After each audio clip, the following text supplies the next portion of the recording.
Ya. Maksud ngecek suaranya gitu. Ah, Suara aku kayak mana di situ? aman, aman, aman. Oke. Della Silviana. Oke. Mabuk, Nurul. Kecap. Anti apa namanya tuh? Mainstream. Minum kecap. Gini, kita sambil guyur-guyur ya. Sebelumnya perkenalkan teman-teman, speaker kita hari ini adalah sahabat saya, Muhammad Farid. Jadi beliau kau lahir di mana ya? Di Palembang ya. Lahir Di di Lubuk Palembang, Linggau. sekarang Lubuk Linggau. di Lubuk Linggau tepatnya. Dan sekarang dia adalah seorang aktivis di OGP Ansor Batanghari. Ya, selamat datang. Siap, Bos. Siap, Komandan. Mohon izin diskusi kita malam hari ini. Uh, Speaker kita adalah mahasiswa dari Jawa Timur, tepatnya di kampus Sabrit Institut. Institut Kiai Haji Abdul Halim. Oke, di Jawa Timur. Nah, untuk sekarang apa kesibukan, Rid? Untuk Maksudnya sebelum sekarang di pandemik. masa sebelum pandemi itu Sebelum masih pandemik. menyelesaikan studi akhir perkuliahan KKN. KKN.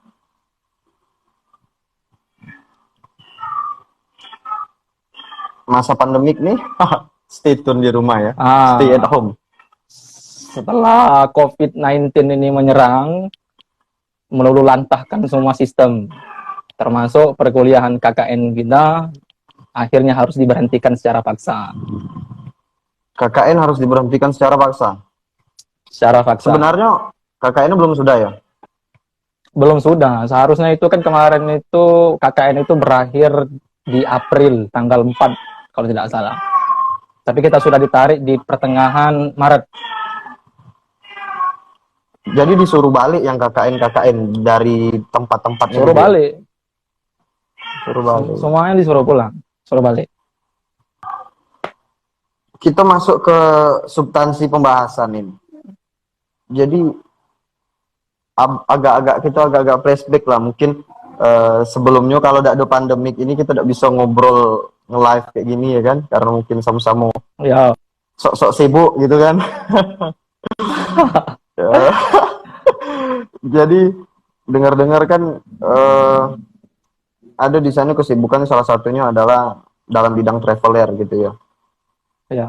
Nah, tentu kita diajari salah satu dasar-dasar itu adalah hablum minannas, hablum minallah. Nah, salah satunya adalah hablum minal alam. Maka saya ambil tema pada malam hari ini yaitu pemanfaatan alam untuk pola pendidikan karakter. Karena di kampus-kampus juga karakter sudah tidak asing seperti organisasi Mapala gitu kan, atau organisasi-organisasi yang dibuat bukan dari kampus, komunitas lah sifatnya, yang tidak terikat.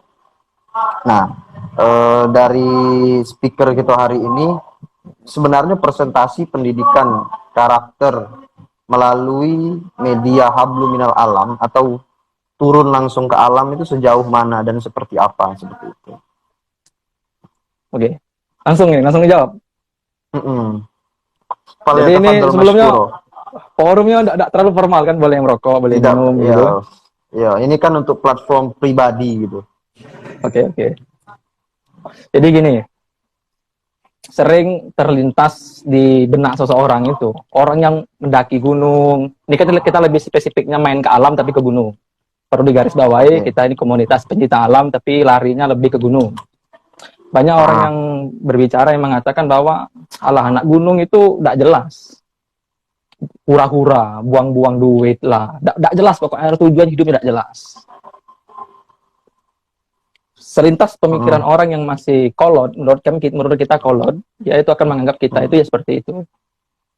Andaikan emang itu kolot, kenapa Allah menurunkan ayat-ayat Al-Quran yang itu membicarakan khusus tentang gunung secara spesifikasi?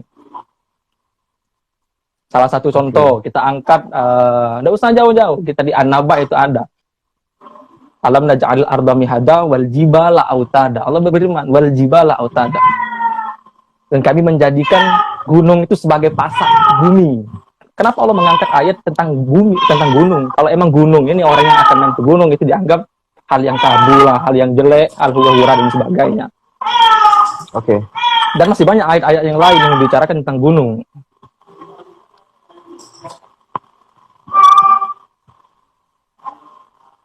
Terus?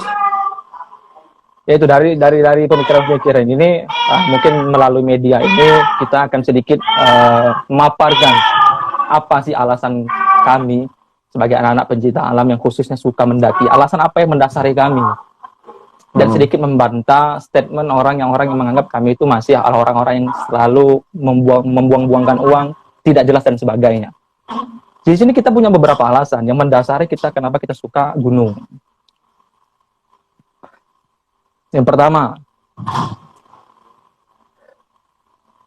dari gunung itu mengajarkan kita bagaimana untuk kita bisa fokus. Di sini poin pertama. Oke, satu. Dari Kenapa? gunung, kenapa saya mengatakan bahwa dari gunung ini mengajarkan kita bisa fokus? Karena ya tadi balik lagi, kebanyakan orang itu beranggapan bahwa pendaki gunung adalah orang yang tidak punya tujuan dan hidupnya terkesan berantakan. Ya, namun kenyataannya tidak seperti itu semuanya. Karena pendaki gunung justru, saya katakan, namun pendaki gunung justru adalah orang yang memiliki tujuan yang sangat jelas. Di mana jelasnya? Karena mereka ketika melakukan ekspedisi sebuah perjalanan, mereka ada satu target yang harus mereka tempuh. Mereka harus fokus ke sana. Apa itu? Ya, puncak. Mendaki gunung juga mengajarkan kita untuk fokus pada satu tujuan. Tujuan yang dapat kita capai dari bawah start sampai kita berhasil menempuh puncak tertinggi dari sebuah gunung yang kita daki. Itu yang pertama. Di sini kan kita bisa tarik dalam dunia kehidupan bahwa kita harus bisa fokus dari target-target yang telah kita catat dalam kehidupan kita. Oke, aku di umur sekian harus sampai ini, di umur sekian harus sampai sini, sampai selanjutnya. Nah, ini poin pertama. Fokus terhadap tujuan ya. Fokus terhadap tujuan. Sama di dunia anak pendaki juga seperti itu. Yang kedua, dari gunung juga mengajarkan kita tentang arti roda kehidupan. Kenapa bisa ditarik hal seperti itu? Sering kita dengar orang-orang bijak berkata hidup ini seperti roda yang berputar.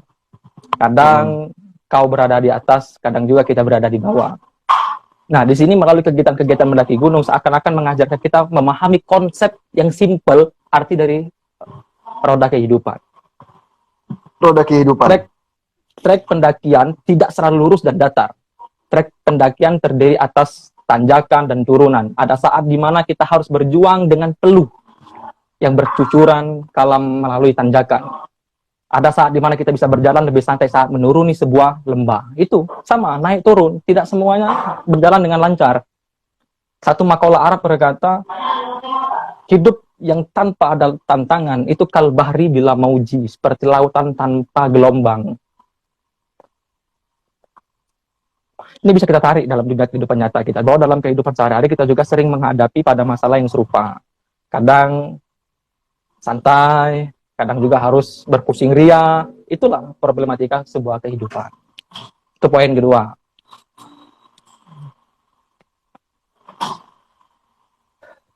Poin selanjutnya, dari gunung juga mengajarkan kita untuk teliti dan cermat. Nah, ini. Teliti dan cermat. Mengajarkan kita untuk lebih teliti dan cermat dalam perhitungan akan sesuatu hal. Misalnya, kita harus bisa memperkirakan apakah perbekalan yang dibawa kita akan cukup untuk bertahan selama beberapa hari. Itu yang pertama.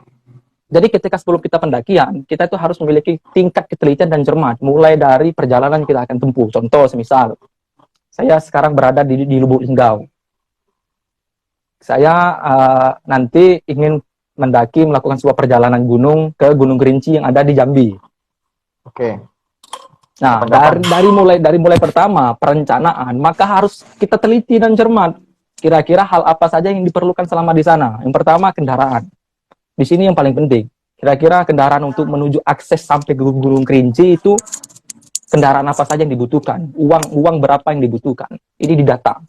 Oh, dari Lubuk Linggau nanti naik travel menuju ke Jambi, dari Jambi naik apa lagi sampai ke di kaki Gunung Kerinci. Itu harus teliti. Yang kedua, masalah gunungnya sendiri. Kita harus cari tahu informasi terlebih dahulu.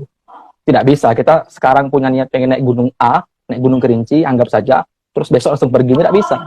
Kita harus mencari informasi dulu, kita harus konfirmasi dengan pihak base camp Gunung Kerinci, kira-kira Gunung Kerincinya buka atau tutup sekarang, kalau dilalui pendaki bisa atau tidak, terus simaksi di dalam Gunung Kerinci berapa, estimasi perjalanan di perjalanan Kerinci berapa hari, itu semuanya diperhitungkan. Itu yang kedua. Yang ketiga, perbekalan. Perbekalan juga hal yang paling penting, karena kita itu lebih ke survive nanti. Karena kita akan menjalani sebuah perjalanan menembus hutan, yang itu ya alam liar, kita bisa bertemu dengan hewan buas, hal-hal mistik dan sebagainya, sesat dan sebagainya. Maka itu menjadi perhitungan juga. Di sini kita harus cermat. Oh, Gunung Kerinci itu memiliki ketinggian 3.800 sekian mdpl. Maka jarak tempuh yang digunakan sekian. Ada beberapa pos yang harus kita lalui, pos sekian, di mana kita harus ngecamp, di mana kita harus bangun tenda, masak, istirahat dan sebagainya. Kapan kita summit attack, kalau kita mencari sunrise jam berapa perginya, kalau kita mencari sunset jam berapa perginya, itu menjadi perhitungan semua.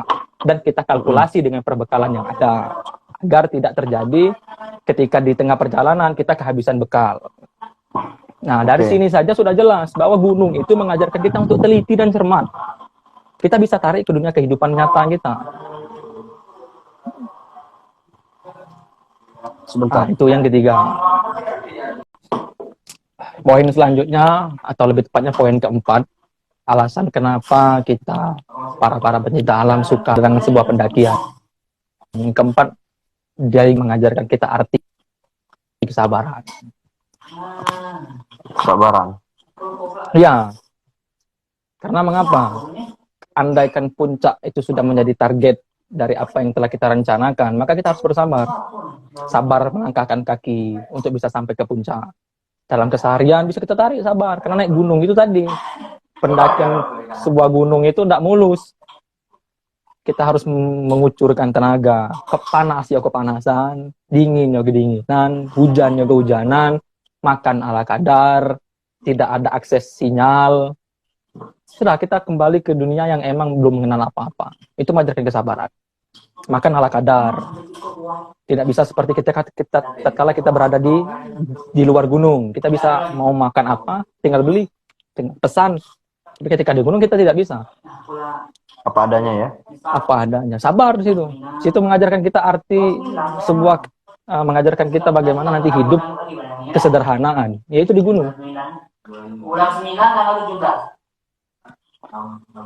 Nah, itu poin keempat. Poin selanjutnya, di gunung juga mengajarkan kita arti sebuah perjuangan. Berjuang. Tidak ada pendakian, anggap saja di gunung paling rendah sekalipun, yang mungkin di bawah ketinggian 1000, itu yang tidak memerlukan perjuangan. Pasti memerlukan perjuangan. Jangan pernah sesekali menganggap enteng sebuah pendakian, perjalanan sebuah gunung. Menganggap, alah, ketinggiannya cuma sekian kok. Mudahlah, easy, TikTok aja bisa pulang pergi, tidak usah bawa bekal. Tidak, gunung tidak mengajarkan seperti itu. Tatkala kita mampu menaklukkan sebuah puncaknya, maka sejatinya bukan puncak yang kita kalahkan, tetapi ego kita sendiri. Kita mengalahkan ego kita sendiri.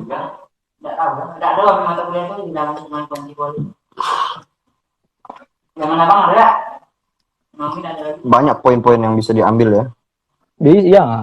Terus juga ringkasnya terus mengajarkan kita menghargai sebuah proses, menghargai ciptaan Tuhan, terus menjadikan pribadi kita yang ramah. Di gunung itu mungkin kalau kita mungkin ada pendaki yang memiliki sifat yang kurang humble ketika di dunia nyatanya.